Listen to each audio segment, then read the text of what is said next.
Hello, hello, George. I'm here with George Mackert from Williamsburg, Virginia. Is that correct? That's correct. Good. And George is a volunteer who came down to Dominica of his own accord, his own time, spent Christmas with us, came in on New Year's Eve. Christmas Eve. Mm-hmm. Yep. Yes, and you're living on New Year's Eve. And it's your birthday as well. Yes. Well, we had a full week, you know. Only 39 years old. Yes, for the 25th time or something like that. Okay, good. Well, here in Point Michel, and we're going to take a picture here at the Valley of Death, Sibilu Valley, here in Point Michel, where I live. And as you can see, this is a stream with no water. Under normal circumstances, there's absolutely no water, and during Hurricane Maria it became a mighty rushing torrent that swept away houses. So right over in this area here is the house where 10 members of one family were swept away. Only one was found, 14-year-old St. Mary's Academy student that I had to pronounce dead, and right next to the tree was where another gentleman was lost. I had to pronounce him dead. And up on this other way was where a house collapsed, and 4 or 5 people were encased in there for about 5 weeks before their remains were extricated. So George came to help us. So if you were to come over this way again and let George tell his story. Okay. Well, George, yes. What made you come to Dominica?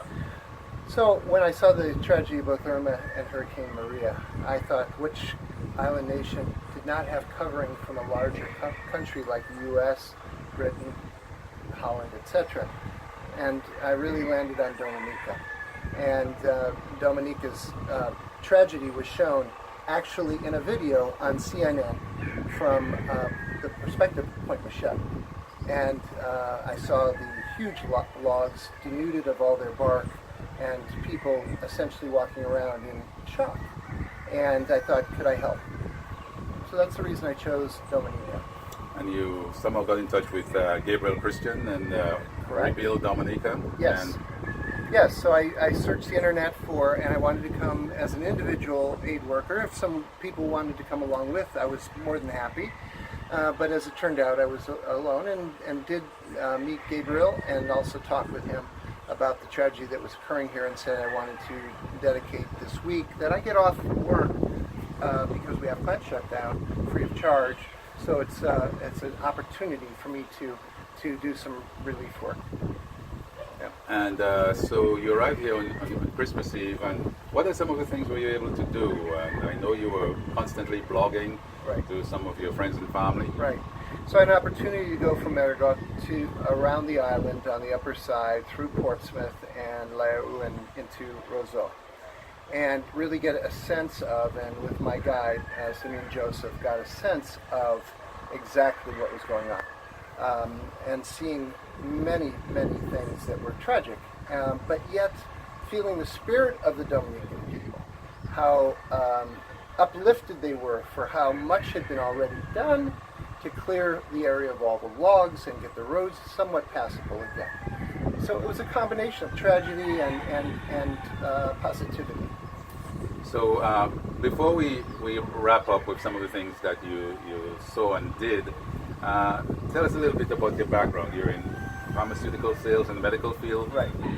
In the pharmaceutical industry, and have been doing that for the latter part of my career, getting to know a lot of different disease states, so that's why I wanted to come and work with you and see if I could help out in any regard. And because our plant shuts down this week, it's a great opportunity. And but beyond that, it's a spiritual thing, really. It's about really reaching out. We have so much in the United States, and we need to do more outreach to folks in need. Mm-hmm. You're constant communication with your family and undergoing some serious winter weather. An Arctic blast, isn't it? Yeah, I'm going to have a rude awakening when I land in JFK later today. So yes, they're having very severe cold. So could you share with our viewers a couple of the things that you were able to do, accomplish while you were here in Dominica. Yes. So I went over on the 26th to the Grotto House and introduced myself and brought some small things to the residents there, and I promised them I would return. And we came back the next day. I shall return, I think. Which general said that? MacArthur. In the Philippines, yeah. So I said I would. I think they were a little skeptical, but we came back and found ice cream after shopping around a little bit. Yes, we did. And brought some fresh vegetables and other things too, and we had a nice ice cream party and just a really joyous occasion. Sang some Christmas songs. On Christmas Day, my sister, my aunt, my sister-in-law, numerous people in my family are nurses. I got a chance to go over to the hospital and distribute some treats there too. Small things, but just to let them know that people care. And they were greatly appreciated. Yeah. I think if we have a video of the spontaneous vote of thanks that was given, very eloquent and articulate, but it really expressed the feelings of the people that we touched. And so you were able to see some people in makeshift office and to do some home visits. Right, and was amazed at the spirit of the people. No matter if they were in tough shape, if they were sick, but they said things have progressed and that they'll get better and they have hope for the future. And I think that's very, very important. But yes, we were able to see some folks in need, and that was a blessing to me as well. And I think George said, it doesn't matter, I'm not high maintenance. If I have a sheet, I'll sleep on the floor. I said, George, we guarantee we won't let you sleep on the floor in Dominica. And so he has roughed it pretty much, not a tourist adventure for him at all. And he has really touched lives, as you will see from the other videotapes. And we are so happy. We are absolutely delighted and very, very honored to have him in our presence. And so, George, you're heading back home. Yes. Into a little bit of a cold.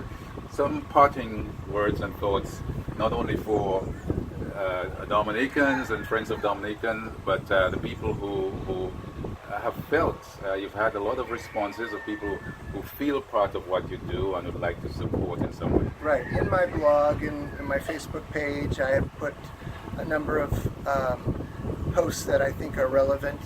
I'm yet to post about the botanical gardens as an example, which I think needs to be spoken to as well. So I'm looking for the folks in America to help Dominica, help St. Martin, help in our own U.S. Virgin Islands, wherever people are in need. Puerto Rico. Of course, I'm stopping through and stopped through there on the way in. There are a number of things that people can do, very simple things. The library here, for instance, was wiped out. We could have people send books to the library here. That's a simple thing, and most people have a bookshelf of books they can easily send along. So I make a plea to people and also to the Dominicans. Keep up your spirit. We are there to help you. The U.S. has not turned its back. There's mixed signals that you may hear, but in fact the spirit of our people also will come together with the spirit of your people. So stay positive, please. Thank you, George. Thank you so much for sharing this time with us. Godspeed, and God bless you in all you do. And we look forward to keeping in touch with you, and really try to live up to the high regard and the expectations that you have for Dominican people. Well, thank you.